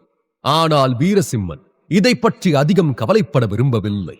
அவனுக்கு இருந்த ஒரே வழி தன் உடலை வலுப்படுத்த முடிந்தவரை பல அடிகளை வாங்குவதுதான். அதில் உறுதியாக இருந்தவன் தவறாமல் பயிற்சி மைதானத்திற்கு சென்றான். வீரசிம்மன் இப்படி தொடர்ந்து அடிகளை பெற முயற்சிப்பதைக் கண்டு அவன் எண்ணியது போலவே அங்கிருந்த சீடர்கள் மிகவும் ஆச்சரியப்பட்டனர். ஆனால் வீரசிம்மன் ஏன் இதை செய்கிறான், எப்படி இத்தனை அடிகளை தாங்குகிறான் என்பதைத்தான் யாராலும் புரிந்து கொள்ள முடியவில்லை. மேலும் 4 வருடங்கள் பயிற்சி உதவியாளராக இருந்த பிறகு அவன் உயிருடன் இருப்பது மட்டுமல்லாமல் ஆரோக்கியமாகவும் இருப்பதை கண்டவர்கள் அவன் பட்டத்து இளவரசனாக இருந்ததா அவனது உடல் சாதாரண மக்களை விட பல மடங்கு வலிமையானதாக இருக்கும் என்று தங்களை தாங்களே சமாதானம் செய்து கொண்டனர். அவர்களில் பலர் அவனது வலிமையான உடலுக்கு பின்னால் உள்ள ரகசியத்தை அறிய விரும்பினர்.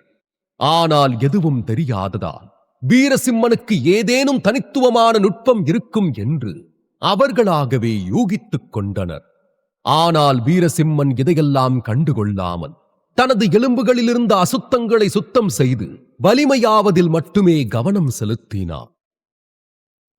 அப்படி ஒரு நாள் தொடர் பயிற்சி முடிந்து அறையில் அவன் தன்னைத்தானே சுத்தம் செய்ய தண்ணீரை பயன்படுத்திய போது அவனது உடலிலிருந்து தரையில் விழும் நீர் பால் போல வெண்மையாக மாறியிருந்தது. சாதாரண பயிற்சியாளர்கள் பல மாதங்கள் பயிற்சி செய்து நீக்குவதை வீரசிம்மன் அனுதினமும் அடிபட்டு விரைவாக அகற்றிக் கொண்டிருந்தார்.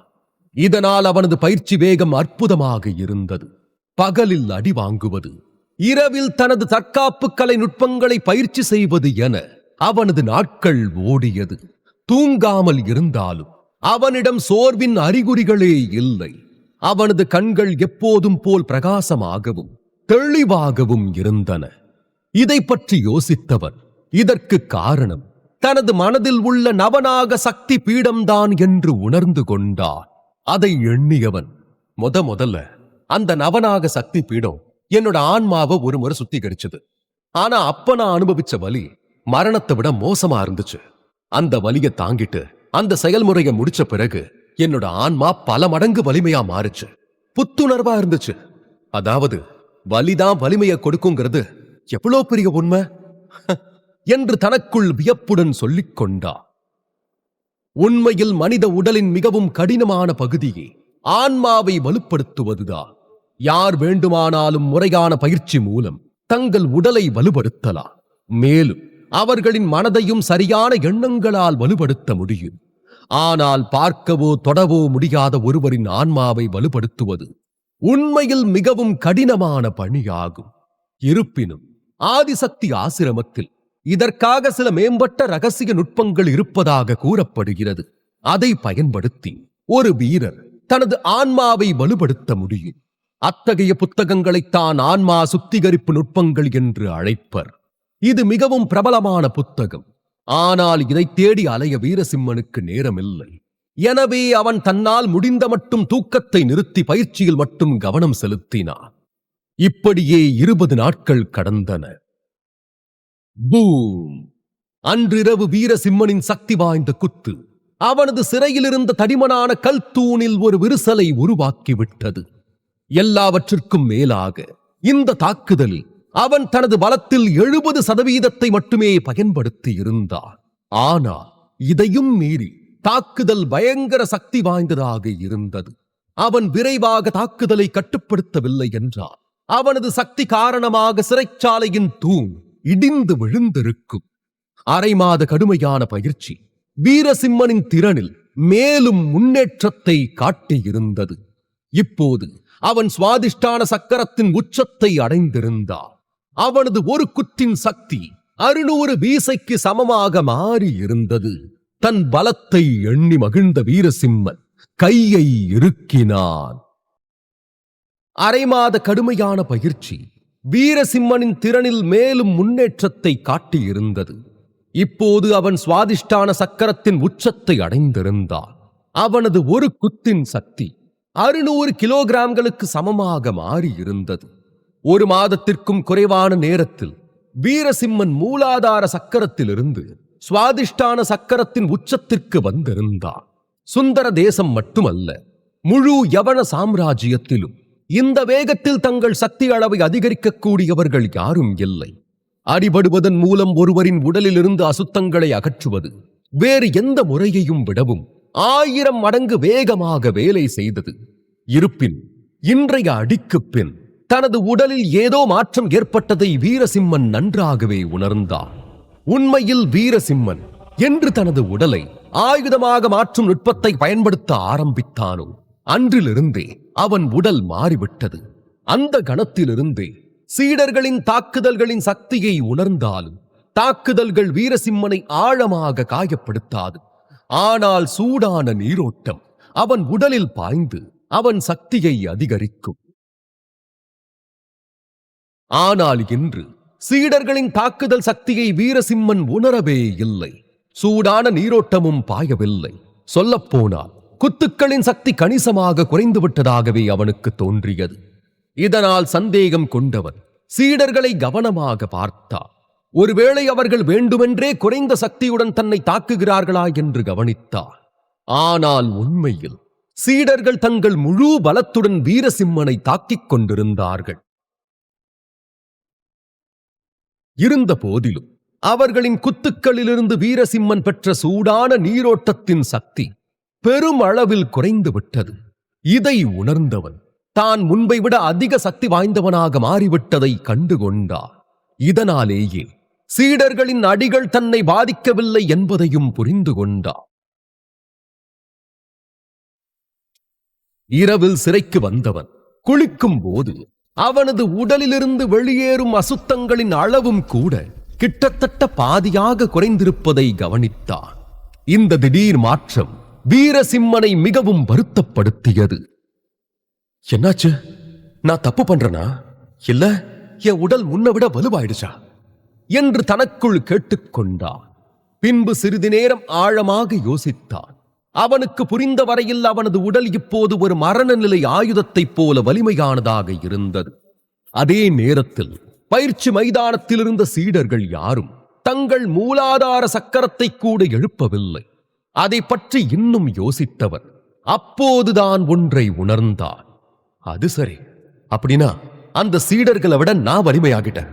அதனாலதான் அவங்களுடைய அடி எனக்கு எந்த மாற்றத்தையும் தரல. அப்படின்னா இனி அவங்க எனக்கு பயன்பட மாட்டாங்க. ஆனா நான் இன்னும் முன்னேறணுமே. அப்ப இதுக்கு மேல வலிமையானவங்களை தான் நான் கண்டுபிடிக்கணும்.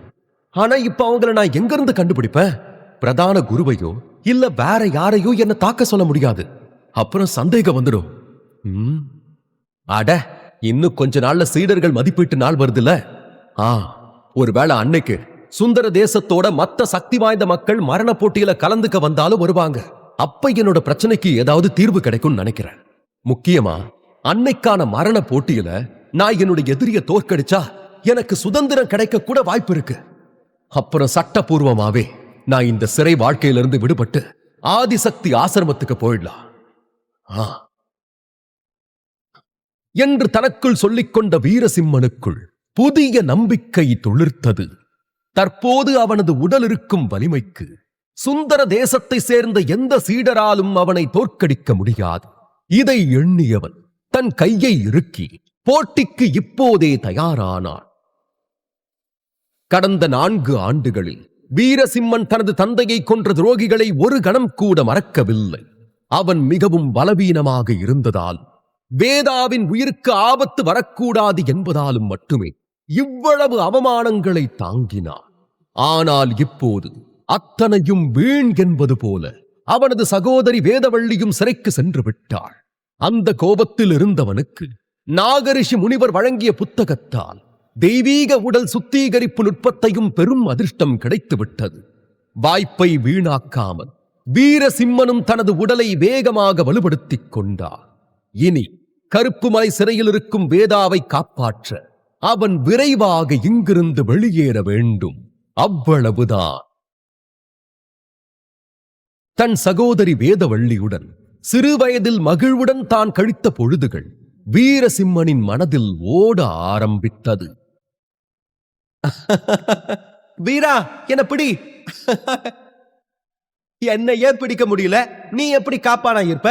அப்பா, இவனை நம்பாதீங்க. கூடிய சீக்கிரமே நான் காப்பானாகி நம்ம நாட்டு மக்களை நானே காப்பாத்துறேன். நான் உன் கூட சுத்துறதுனால எனக்கு தோழிகளே இல்ல வீரா. என் கூட பழக மாட்டேன்னு சொல்லிட்டாங்க. நானும் எனக்கு என் வீரா இருக்கான்னு சொல்லிட்டேன். நாம எப்பவும் ஒன்னாவே இருக்கலாம். வீரா, சாப்பிடாம பயிற்சி எடுத்தா எப்படி வலிமையாவ? உன் அப்பா கிட்ட சொல்லி விட்டுருவேன். நாளைக்கு நாட்டையே ஆள போற. சாப்பிடலனா உனக்கு தெம்பு இருக்குமா? சாப்பிடு, நான் வேணும்னா உனக்கு ஊட்டி விடுறேன். உதயா, நீ ரொம்ப தப்பு பண்ற. நாம அரச குடும்பத்தை சேர்ந்தவங்களா இருக்கலாம். அதுக்காக காசு இல்லாதவங்களை அவமானப்படுத்த கூடாது. அவங்க கிட்ட மன்னிப்பு கேளு. இளையா, நீயும் அந்த பெரியவர் கிட்ட மன்னிப்பு கேளு.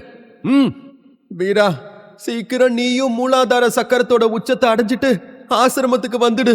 நீ இல்லாம என்னால இருக்க முடியாதுன்னு உனக்கே தெரியும்ல.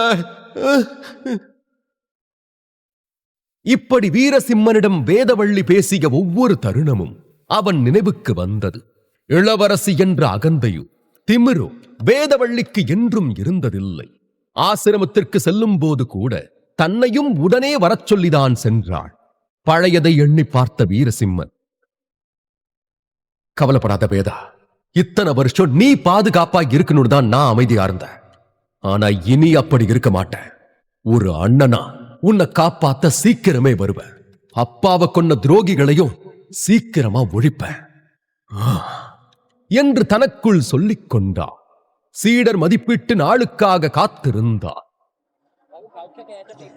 சுந்தர தேசம் முழுக்க இந்த நாளுக்காக தான் காத்திருந்தது. மக்கள் பரபரப்பாக இருக்க சீடர்கள், அடிமைகள் என அனைத்து தரப்பினரும் ஒவ்வொரு மனநிலையுடன் தயாராகிக் கொண்டிருந்தனர். இந்த ஆண்டு வழக்கத்திற்கு மாறாக குளிர் அதிகமாக இருந்தது. அருகிலிருந்த பரந்த மலைப்பகுதியிலிருந்து குளிர் மற்றும் பனிக்கட்டி காற்று வீசிட பெரும்பாலான நிலங்கள் பனியால் வெண்மையாக மாறியது. கடுமையான பனிப்பொழிவு காரணமாக சுந்தர தேசத்தில் உள்ள பிரதான பயிற்சி மைதானத்தின் தரைப்பகுதியும் அடர்த்தியான பனியால் மூடப்பட்டிருந்தது. இன்று சீடர் மதிப்பீட்டு நாள் என்பதால் ஊழியர்கள் மைதானத்தில் விழுந்திருந்த பனியை அகற்றத் தொடங்கினர்.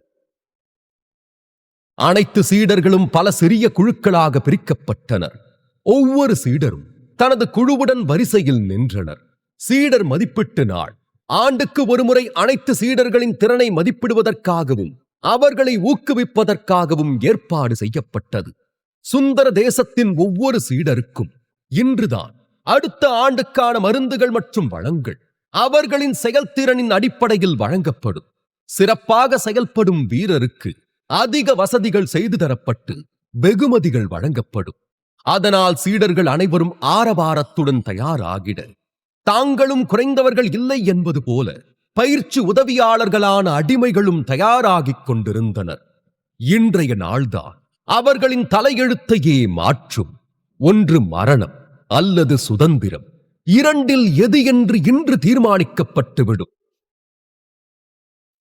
வீரசிம்மனும் மீதமுள்ள அடிமைகளும் மைதானத்தை நோக்கி அழைத்து செல்லப்பட்டனர்.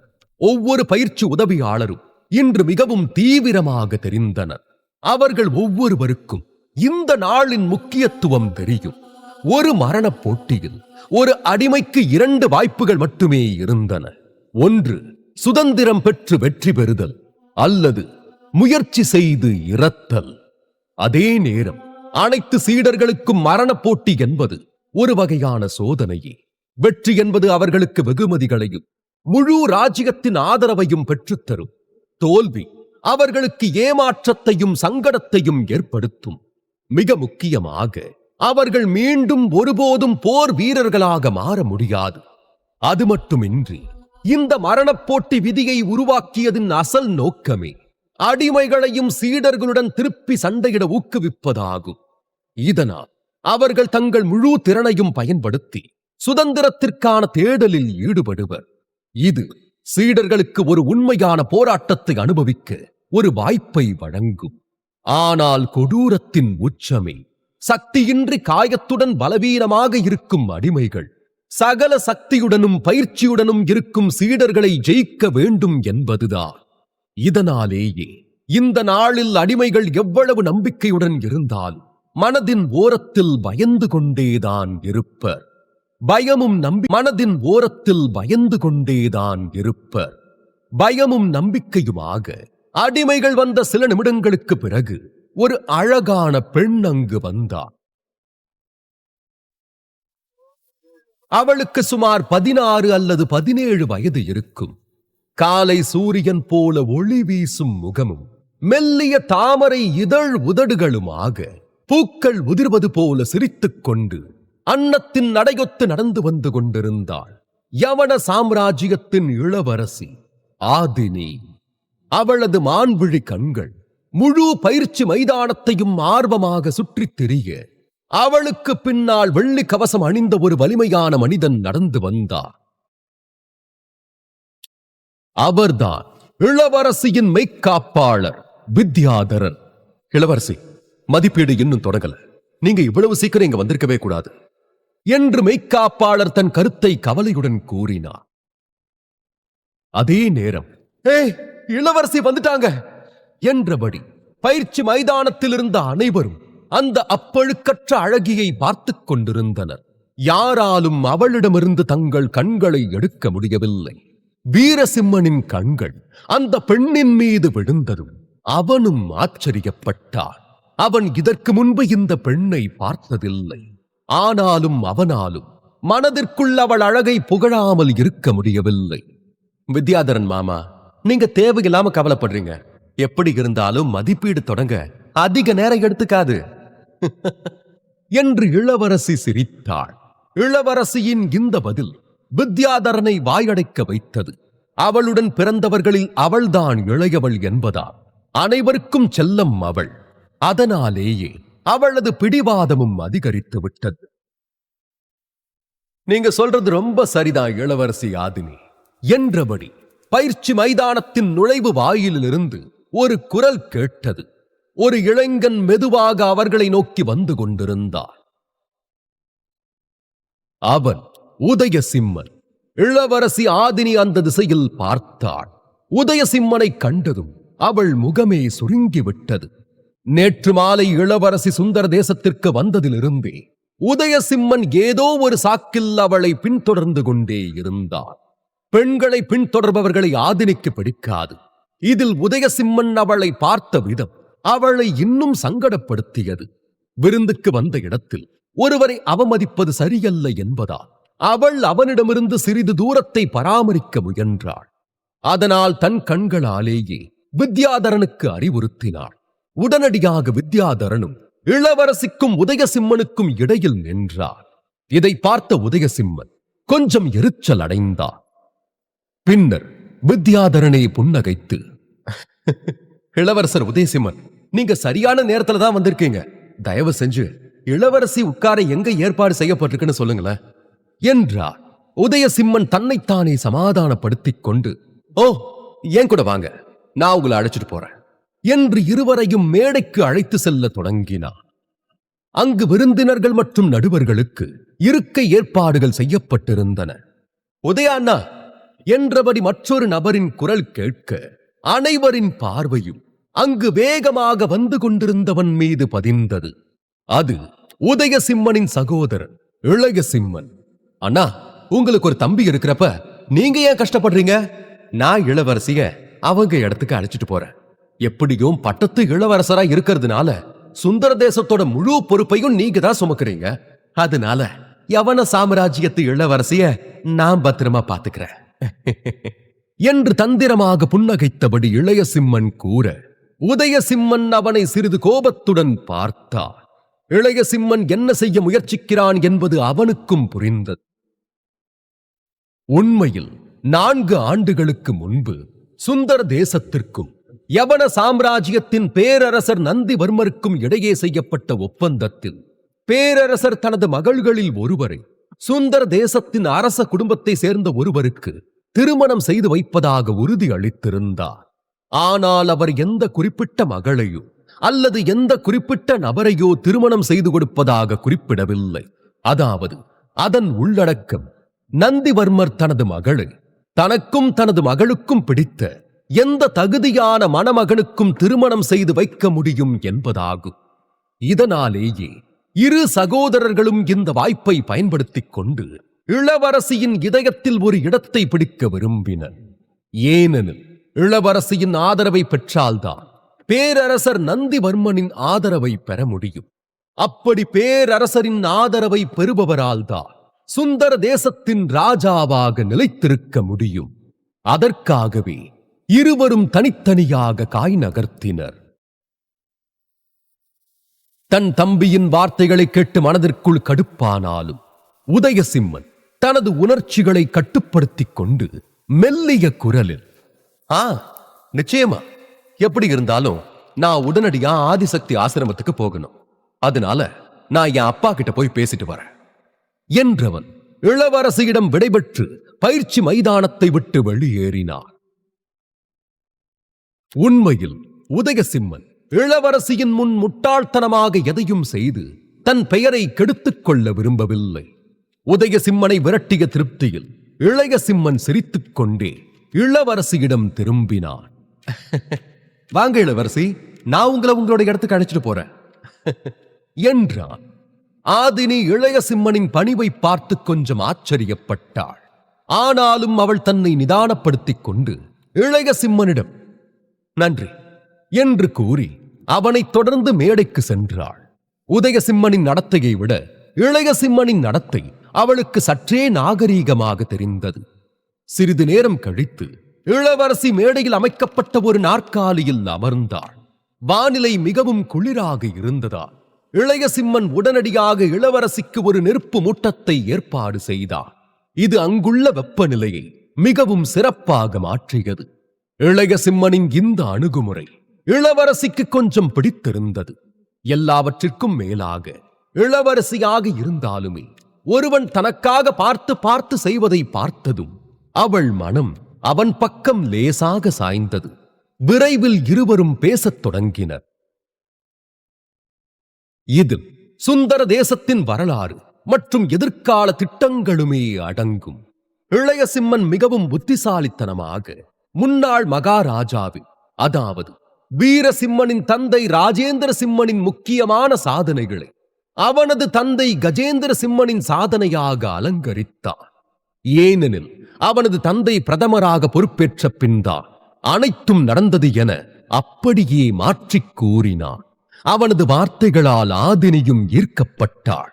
அப்போது சட்டென அவள் பார்வை அடிமை வரிசையில் நின்று கொண்டிருந்த வீராவின் மேல் பதிந்து நின்றது. வீராவும் அவளை இமைக்காமல் பார்த்துக் கொண்டிருந்தான்.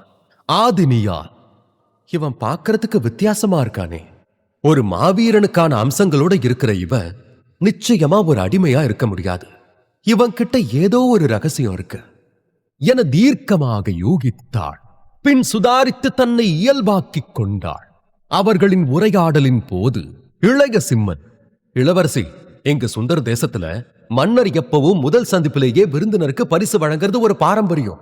நேத்து நீங்க ராஜாவை சந்திச்சதா கேள்விப்பட்டேன். அவர் உங்களுக்கு என்ன பரிசு கொடுத்தாருன்னு தெரிஞ்சுக்கலாமா என்று கேட்டான். இளவரசியும் சிரித்தபடி, அவரு என்னோட விருப்பங்கள்ல ஒன்ன நிறைவேற்றுறதா உறுதி அளிச்சிருக்காரு என்றாள். அவர்கள் பேசிக் கொண்டிருக்கும் போது பச்சை நிற ஆடை அணிந்த ஒரு நடுத்தர வயது மனிதர் களத்திற்குள் நுழைந்தார். இந்த மனிதர் சுந்தர தேசத்தின் பிரதமர், வீரசிம்மனின் சித்தப்பா மற்றும் இளைய சிம்மனின் தந்தையுமான கஜேந்திர சிம்மன். அவரை பார்த்ததும் வீரசிம்மனின் கண்கள் வெறுப்பால் நிறைந்தன. அவனுடைய நெஞ்சிலிருந்த ஆழமான காயங்கள் அனைத்தும் மீண்டும் வலி தர ஆரம்பித்தன. வீரா கஜேந்திர சிம்மனை எதிர்ப்பானா, மரண போட்டியில் வெல்வானா? தெரிந்து கொள்ள தொடர்ந்து கேளுங்கள். இந்த எபிசோட் உங்களுக்கு பிடிச்சிருந்தா அந்த வீடியோக்கு ஒரு லைக் பட்டன் கொடுங்க. அண்ட் இந்த மாதிரி தொடர்ந்து வீடியோஸ்க்கு நம்ம சேனலை சப்ஸ்கிரைப் பண்ணிக்கோங்க. தேங்க்யூ.